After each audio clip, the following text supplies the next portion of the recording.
What's up, everybody? MrGamerScored, and today I am talking about... today is actually episode 2 of Player Pass, where I review the content, and today's content, of course, is Mass Effect 3 Leviathan DLC. Yummy. Anyways, it came out yesterday, August 28th, 2012, and it's for 800 Microsoft points, which is $10 USD, so I'm not going to convert to pounds or anything because I'm not British, so go ahead and do that if you are. Anyways, I'm going to talk about the DLC, and let's go ahead and jump right into it, talk about the story. Now, the story of the DLC, it corresponds to the ending of the game somewhat, as well as it doesn't add to it. You start off, you get to actually activate the DLC and kind of start the quest of it. You have to look in your email. I didn't know what to do at first, so I spent 10 minutes going around trying to talk to people and shit like that. And you get it through your email. So you go to your email, and Admiral Hackett's like, hey, we need you for something. Come do shit for us. So you get sent off, or you have to go to the Citadel to Dr. Bryson's lab. And you go to Dr. Bryson's lab, stuff happens, not going to spoil it. And you find out that there's this creature called Leviathan that actually took down a Reaper. And the Batarians hid that ship, or the Reaper hid the Reaper, and they didn't tell anyone about it. They covered it up. And there's actually an Easter egg, and I don't know if it's number 2 or number 1, but you go to a planet, and one of the planets talked about that Leviathan. So here's the DLC, and it's not bad really, and the storyline's pretty unique. I liked it a lot for the story of the DLC. Anyways, you go through, you find the Leviathan, I can even say. You go through, you rescue people, and those people lead you to Leviathan. And Leviathan is actually using these orbs to control people. And that's how he learns about the stuff that's going on in the world, because he's underwater. So that's the main story. I'm not going to spoil anything big or anything at the end, but that's what happens. The gameplay-wise, it's pretty much what you expected. Mass Effect 3 combat. The very beginning, though, it actually has a variety. The very beginning, you're in this lab, and you have to find out clues to pinpoint locations on where you need to go next. And the more clues you find, the more specific you get, the easier it is, or the more narrowed down your the more narrowed down you narrow the search, and the easier it is and faster it is to get to the planet you need to go. So that's pretty unique. It's kind of like a puzzle-wise. You look around, find clues and all that, and you could just leave after you found one clue, or you continue searching for 10 minutes, find all the clues, use the filters, and just narrow it down to one system. So it's got kind of a puzzle element to that.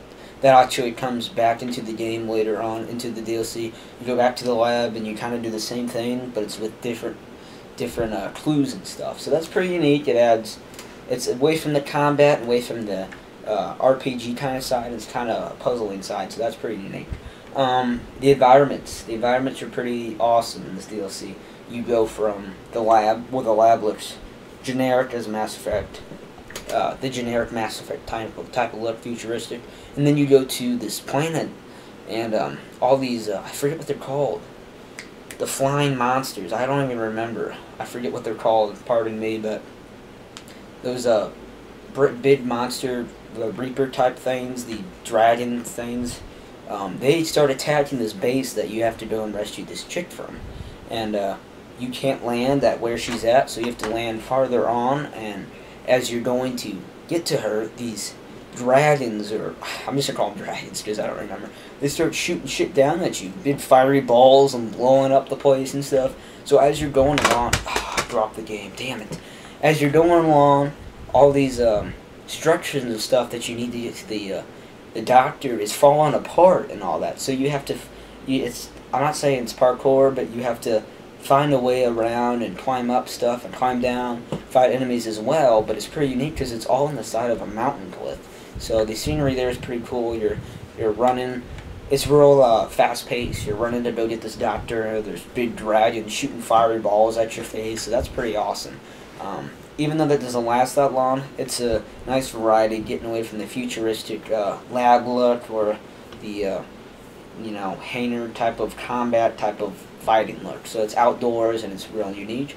Another unique scenario and environment is whenever you actually go to get Leviathan, you land on this planet and it's all watery. It's like ocean, and there's all these ships. Some ships are like all destroyed, and this ship's actually kind of intact. You get on the ship and it's rocking up and down, you know. You get seasick. Oh, no, you don't. But anyways, it's rocking up and down, and the waves are crashing up against the ship, and it's really unique, and it's got that dark kind of watery type, hey, what's going to happen next type of feel, and it's pretty cool. And while you're there, you find the artifacts that are actually controlling people. You can destroy those. That's what I did. They don't really do anything, but that's what I did, and it's got that unique feel. It adds another environment. It's not the generic lab look, as I said, and it's pretty unique. I liked it a lot. And there's actually farther in that mission, you go underwater in a mech, and you're actually walking underwater, shooting flares at the ground to see where you're going. And you drop down into this abyss, and oh my god, it's awesome. It's a nice take away from the generic lab look, as I keep explaining it. With the Mass Effect futuristic type of setting, it's different. It's not like walking through the Citadel. It's completely different. They're all outside, which is nice. So in gameplay wise, as I said, the gameplay is similar to Mass Effect. There's the puzzles, there's the scenery. The DLC is actually not that long. It's 3 to 4 hours. Excuse me, I had a burp there, but I never did. I started on Insanity because that's when I finished the game. I stopped playing after I finished the game and played a little multiplayer, but I started and I just kept freaking dying from banshees. They kept trapping me and raping my ass with their giant claws, so I switched on to beginner or whatever, and then I went up to I switched it to casual, then I went up to normal because that was too easy. But it still lasted only 3 to 4 hours, so I felt I was kind of short-handed on that. I felt like the DLC, it went by too fast. It had the puzzles and the environment kind of puzzle feel that simmered down the gameplay, but at the same time, it didn't last that long. So the DLC is roughly 3 to 4 hours, give or take maybe half an hour or so if you die, or if you want to take it slower and find all the clues and find all the there's a bunch of hidden, or not hidden, but there's weapons and a bunch of data pads and stuff at the lab at the very beginning, and also on the ship. So if you search around and find all these data pads and look through them, that'll maybe add another 20 minutes. I didn't though. I was more focused on the combat. But yeah, you fight banshees, you fight brutes, everything from that Mass Effect 3 universe.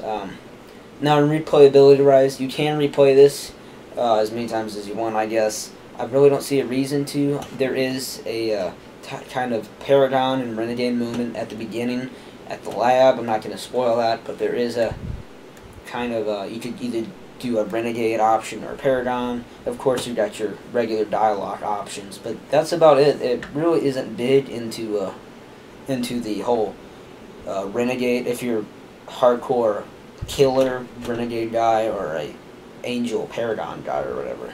So it really isn't, there's only one big option that you could do there, so there really isn't much of a difference, and the ending that comes out, the ending's the same. So, but the ending does, in fact, tie into the main story at the end, with what happens. I'm not going to spoil the end of Mass Effect 3. Hopefully you've beaten that. If you haven't, then what the hell are you doing here? Go beat the damn game. But, so it ties into the end, and you talk to the Leviathan at the end to get more out of him. You could talk more about what happened to the first civilization, or how the Reapers came to be, that kind of stuff. So that's pretty cool how they explain all that, and they tie that into the main story. So that's nice. And of course it's single player DLC, no multiplayer. They added 2 new weapons. At least I think at least 2. They might have added one more. I'm not for sure if that's from another DLC pack or what. I know for sure they added 2, assault rifle and a shotgun. But I also, at the very beginning, I found this, like, grenade launcher. I don't know if I had it or if I got it from the DLC, so correct me if I'm wrong. But there's at least 2. There's a shotgun. I got a video uploading right now about those 2 guns. And they're pretty unique. They're new. There's a burst one in there. and there's actually a new mod, the Omniblade tool, which is a bayonet you put on the end of your gun. You don't do any special attacks or anything with that. It's the same melee animation, but it does add damage onto that. So that's cool how they added a few new weapons and such. I don't know about armor. I don't think they added any new armor. So, but overall, the final verdict, the DLC, 3 to 4 hours, a little short. The gameplay, Mass Effect 3, regular gameplay, standard gameplay, and RPG-like elements, of course. Environment's awesome. Environments are awesome. They kind of take you away from the whole, as I keep saying, the generic lab look, the fantasy universe type of futuristic setting like the Citadel, and you're put outside and underwater in unique environments that are pretty cool to the Mass Effect universe. The story, the lore is great in this game. If you're a big lore fanatic on the Mass Effect series, you're gonna pick this up. This helps out a lot with tying up the ending and the beginning, what happened to the Reapers, so that's pretty cool. And of course about the Leviathan.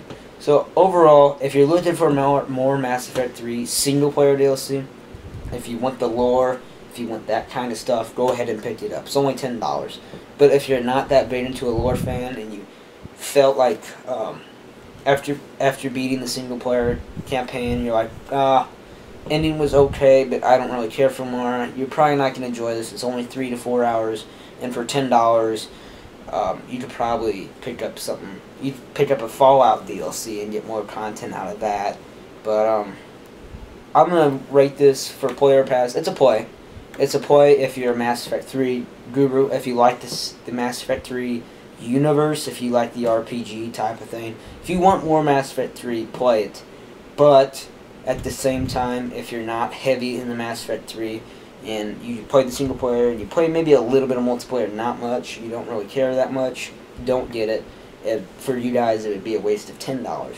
But I'm going to rate this DLC 8 out of 10. It was great. The only problem I feel is short. It's short, and I wanted more from it, but that's okay because I got what I expected, but at the same time, I did expect more. But that's okay, because the DLC is fantastic the way they presented it. So, there's Player Pass Episode 2, rating 8 out of 10. Buy it if you love Mass Effect 3. Pass if you're not a Mass Effect guru and you don't really mind what's going on with the war. I'm MrGamerScored, and that's my review. Peace out, bitches.